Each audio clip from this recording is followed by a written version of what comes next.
जय हिंद फ्रेंड्स, कैसे हैं आप सभी। I hope you are very fine to smart study for this camera.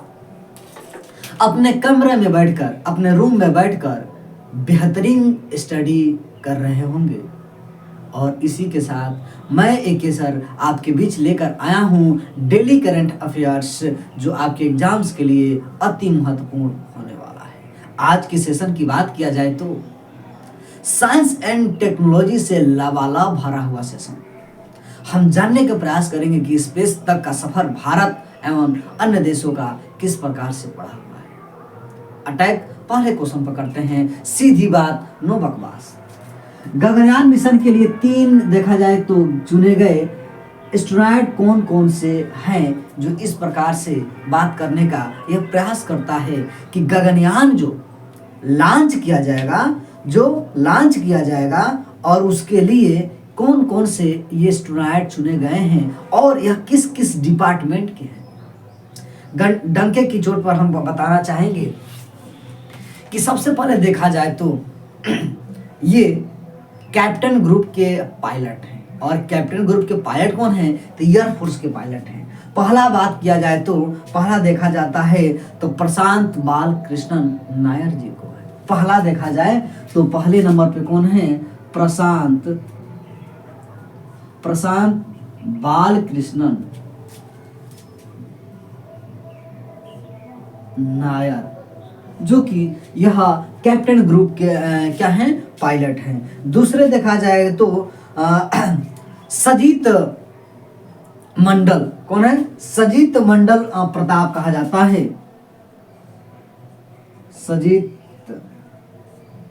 मंडल या प्रताप ये दूसरे स्थान पे आते हैं, जो भी ये भी कैप्टन ग्रुप के ही क्या हैं, ये पायलट हैं। और सब ये देखा जाए तो एयरफोर्स से ही रिलेटेड हैं। अंगद प्रताप तीसरे नंबर पर देखते हैं अंगद प्रताप, और चौथे नंबर पर देखा जाए तो शुक्ला जी हैं, यानी कि शुभांशु शुक्ला जी हैं। तो 3 नंबर पे देखते हैं अंगद प्रताप और चौथे स्थान पे सुधांशु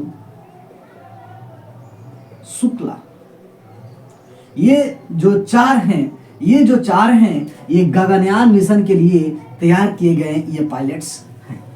अब बात किया जाए तो कहेगा कि सर सर्वप्रथम अगर देखा जाए तो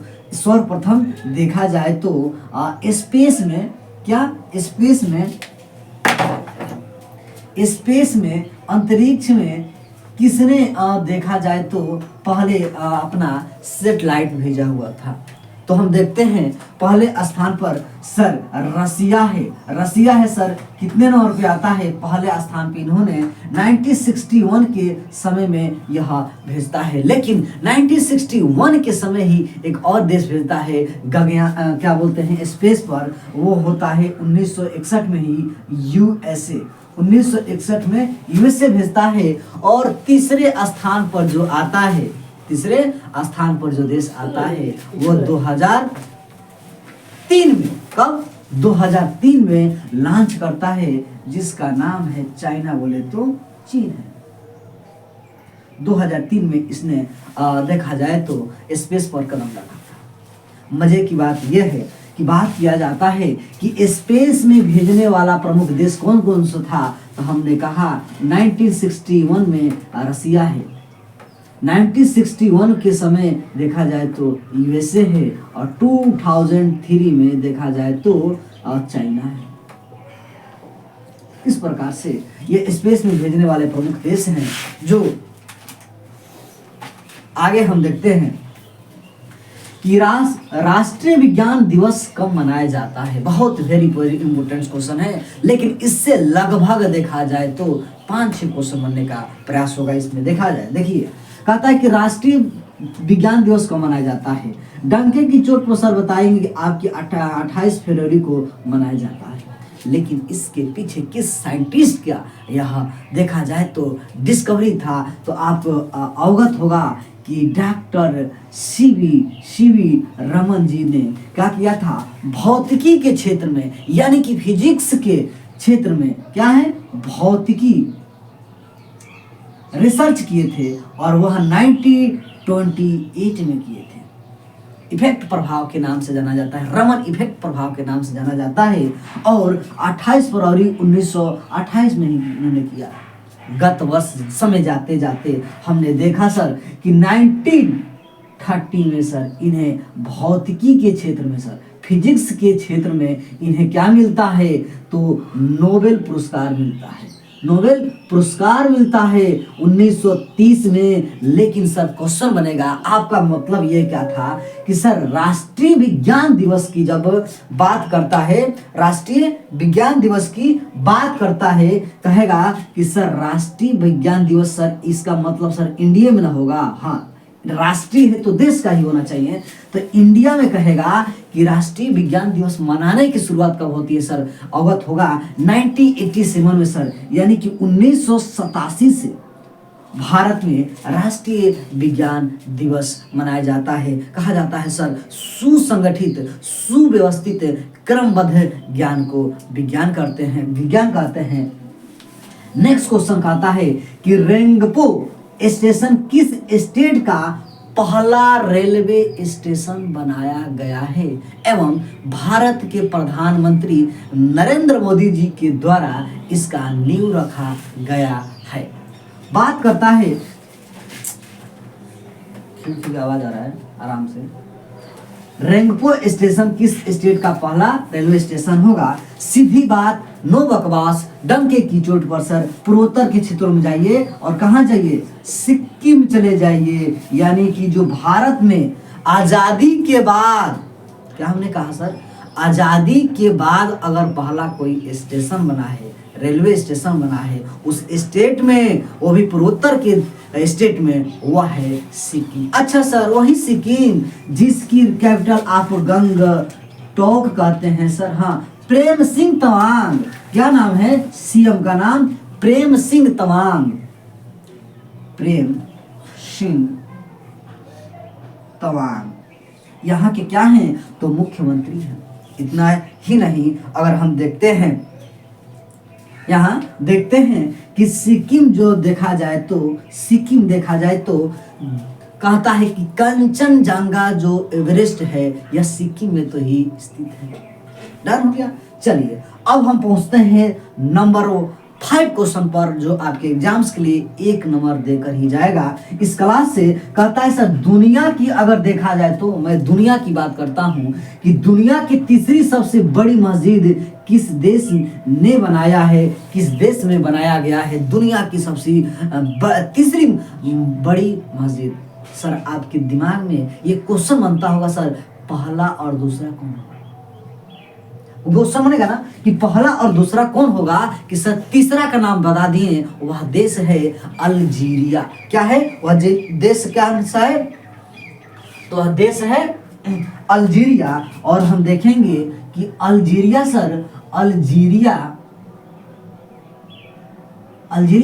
ये किस कॉन्टिनेंट में आता है सर? अरे चले जाइए ना, जब विश्व पटल पर आप देखते हैं तो इस प्रकार से आकार बना हुआ वह कॉन्टिनेंट जिसे क्या कहते हैं, अफ्रीकी कॉन्टिनेंट के नाम से जाना जाता है सर। यानी कि यह अफ्रीकी महाद्वीप का देश है अल्जीरिया। और अल्जीरिया जो है यह विश्व की तीसरी बड़ी मस्जिद इसलिए बनाया जा रहा है, देखा जाए तो बड़ी बात होगी कि 1 लाख, कितना, 1,20,000 20 के यहाँ पे क्या एक साथ लोग नमाज अदा कर सकते हैं।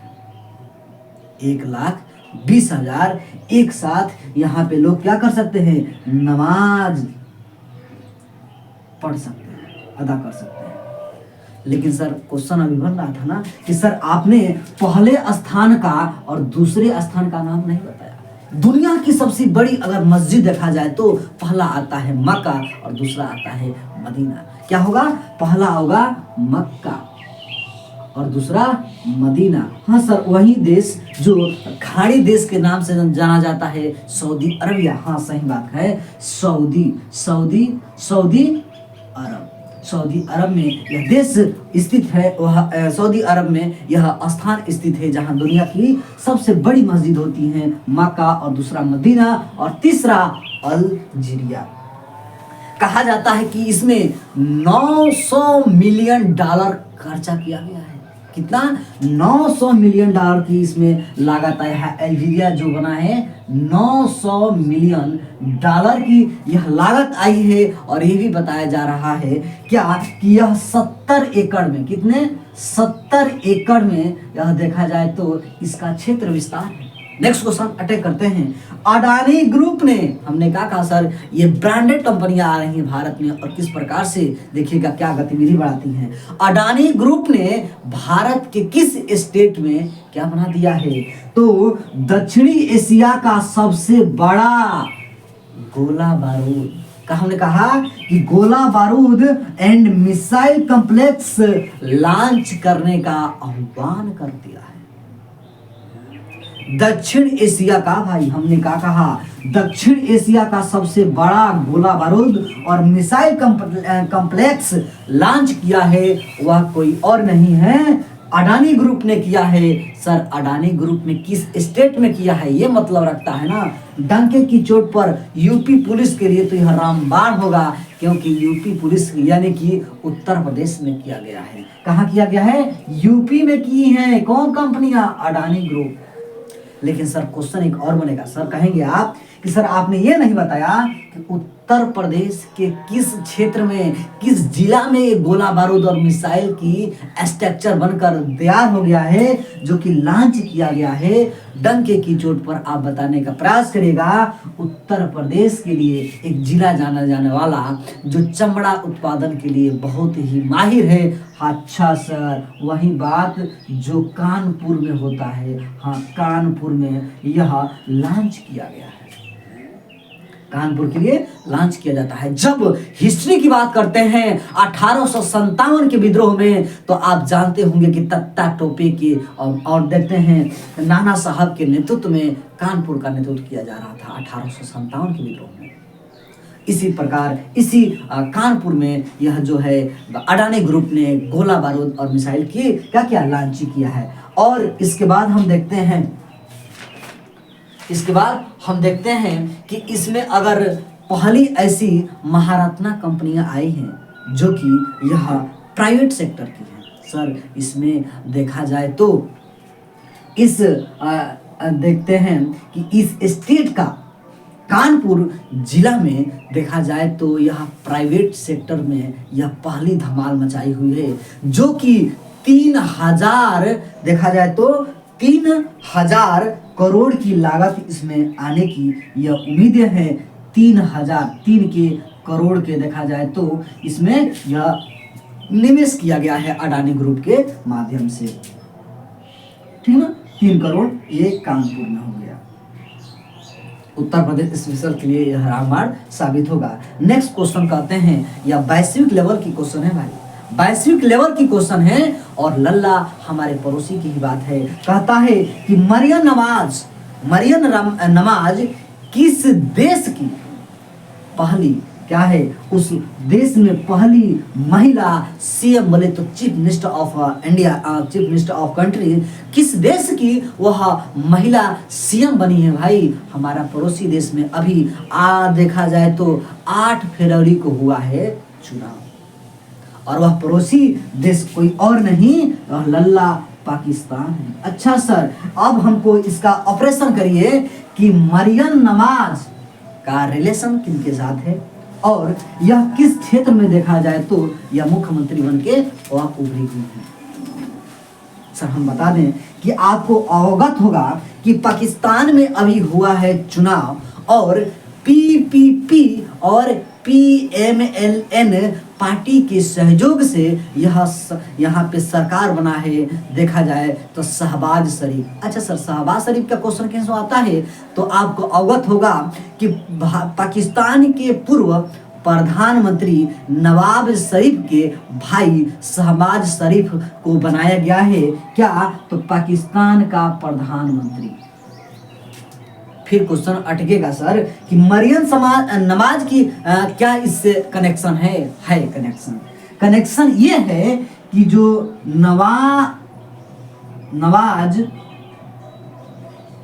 नवाज जो शरीफ है ना, इनकी यह बेटी है।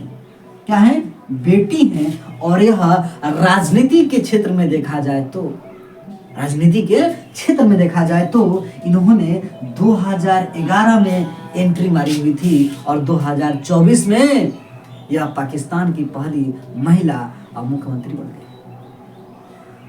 इसके पीछे की हिस्ट्री और है कि शहबाज शरीफ जो है हुआ करते थे ना, ये पाकिस्तान का क्षेत्र जो पंजाब है जहां से ये बनी है मुख्यमंत्री, यह पंजाब के ही यह शहबाज शरीफ पहले मुख्यमंत्री हुआ करते थे। कब? जब नवाज शरीफ पाकिस्तान के प्रधानमंत्री थे तब। लेकिन बड़ी मजे की बात है सर कि क्वेश्चन बनेगा कि सर आपने ये नहीं बताया कि इमरान खान का क्या हुआ, जो 1996 में 1996 में तहरीक ए इंसाफ पीटीआई जो पार्टी की स्थापना किए थे, उनका क्या हुआ? यहाँ देखा जाए तो धांधली हुआ और उनकी चुनाव में 92 सीटें मिली हैं, 94 सीटें मिली हैं और 94 सीटें मिली हैं, लेकिन बहुमत साबित करने के लिए 134 बोले तो 134 सीटें चाहिए थी और वहाँ पे उनकी सरकार, उनकी पार्टी जो हो उतना अचीव नहीं कर पाई और इस प्रकार से इमरान खान जेल में ही रहे और इस प्रकार से धांधली करके और शहबाज शरीफ प्रधानमंत्री बन चुके हैं। इसमें देखा जाए तो सेना का हस्तक्षेप भरपूर तरह से है। अब हम पहुंचते हैं और अन्य देशों में, अन्य स्टेट में भारत के आता है सवेरा कार्यक्रम। हाँ सर, सवेरा कार्यक्रम किस स्टेट में अभी हाल ही में शुरू किया गया है? डंके की चोट पर आइएगा जब हरियाणा में जाइएगा, हरियाणा पीसीएस आएगा, हरियाणा एसएससी आएगा तो कहिएगा सर कि सवेरा कार्यक्रम स्टार्ट किया गया है हरियाणा में। सर हरियाणा में स्टार्ट किया गया है तो हरियाणा में स्टार्ट करने का श्रेय किसे जाता है? तो आप जानते होंगे कि हरियाणा के सीएम कौन हैं? हरियाणा के सीएम मनोहर लाल खट्टर साहब हैं। क्या हैं? मनोहर लाल खट्टर जी ने क्या किया है? सवेरा कार्यक्रम का स्टार्ट किया है। लेकिन सर आप सवेरा कार्यक्रम से आप क्या समझते हैं? सवेरा कार्यक्रम से ये है जो कि हो रहे स्तन कैंसर, इससे जागरूकता, इससे निजात किस प्रकार से दिया जा सके और इस प्रकार से सवेरा कार्यक्रम के माध्यम से हरियाणा सरकार ने अपना कदम उठाया है कि बढ़ते वर्तमान स्थिति में स्तन कैंसर का जो प्रकोप है इसको रोका जा सके। लेकिन जब हरियाणा की बात आती है तो आप सबको अवगत होगा कि हरियाणा की कैपिटल्स कहाँ है? चंडीगढ़ है। लेकिन देखा जाए तो पंजाब की भी कैपिटल्स कहाँ है? चंडीगढ़ है। लेकिन चंडीगढ़ अपने आप में देखा जाए तो यह राष्ट्रपति के अधीनस्थ आ जाता है, यानी कि यह यूटी के रूप में आ जाता है, यूनियन टेरिटरी बोले तो केंद्र शासित प्रदेश के रूप में आता है। और बंडा तेत्रु देखा जाए तो वहाँ पे गवर्नर के रूप में कार्यरत हैं हरियाणा, जो कि देखा जाए तो पंजाब की सीमा साझा करता है। नेक्स्ट क्वेश्चन बहुत इंपॉर्टेंट क्वेश्चन है और आपको बता दें कि यह वैश्विक स्तर का खेल जगत का महत्वपूर्ण वेरी इंपॉर्टेंट क्वेश्चन है। क्या है? कहता है कि कौन ऐसा देश है सर जहां के खिलाड़ी देखा जाए जेन निकोल लाफ्टी-ईटेन ने क्या किया है कि क्रिकेट में उन्होंने T20 इंटरनेशनल मैच में क्या किया है? सबसे तेज शतक बनाने का यह रिकॉर्ड बीट कर दिया है और पहले स्थान पर आ गया है। रोहित शर्मा की बात छोड़िए ना भाई, रोहित शर्मा 35 गेंदों पर शतक मारने का प्रयास किया था, तीसरे स्थान पर भी चल रहे हैं रोहित शर्मा। लेकिन यह जैन निकोलस लाफ्टी है, इन्होंने महज 33 गेंदों पर, कितने? 33 गेंद पर इन्होंने 101 रन मारा है। 101 रन मारा है। इसमें देखा जाए तो यहाँ में 11 गो चौका और 8 गो छक्का ये इसमें शामिल है। 11 चौके 44 और 8 छक्के 48 जोड़िए और इस प्रकार से 21 के लिए है। और इस देखा जाए तो यह किस देश के हैं? क्वेश्चन इंपोर्टेंट ये बनता है। यह जैन निकोलस लाफ्टी जो है किस देश के हैं ये माने रखता है, तो जिसे कहा जाता है एक अफ्रीकी कॉन्टिनेंट में आता है देश नामीबिया। क्या देश है? नामीबिया। नामीबिया। बिया के रहने वाले हैं, जिसका नाम है जैन निकोल लाफ्टी ईटन ने यह महज देखा जाए तो सबसे कम 33 गेंदों पर 101 रन मार के पहले स्थान पर यह काबिज हुए हैं। बात आगे बढ़ती है और आ जाता है मोस्ट इंपोर्टेंट क्वेश्चन कि सर किस देश के प्रधानमंत्री सहित पूरे इस उस प्रधानमंत्री के मंत्रिमंडल ने ही इस्तीफा सौंप दिया है। सर आप जानते हैं ना कि पॉलिटिक्स के क्षेत्र में कहा जाता है कि प्रधानमंत्री मंत्रिमंडल का जीवन और मरण होता है। कहने का आशय ये हुआ यदि अगर देखा जाए तो उस कार्यपालिका में और किस प्रकार से प्रधानमंत्री अपना एक्टिविटी भूमिका अदा करता है, जैसे कि प्रधानमंत्री उसका मेन लीडरशिप करता है और प्रधानमंत्री ही सहित पूरे उसके मंत्रिमंडल जितने भी हैं, कैबिनेट के मंत्री हैं, वो लोग क्या कर चुके हैं, इस्तीफा दे दिए हैं। उसके पीछे रीजन क्या है, आइए हम देखते हैं। वह देश कोई और नहीं है, वह देश है फिलिस्तीन। और कहेंगे सर फिलिस्तीन जो बताता है मोहम्मद, अगर देखा जाए तो मोहम्मद साता मोह जो थे साता गे हैं यहाँ के प्रधानमंत्री। और मुद्दा यह है कि इजराइल के द्वारा फिलिस्तीन क्षेत्रों में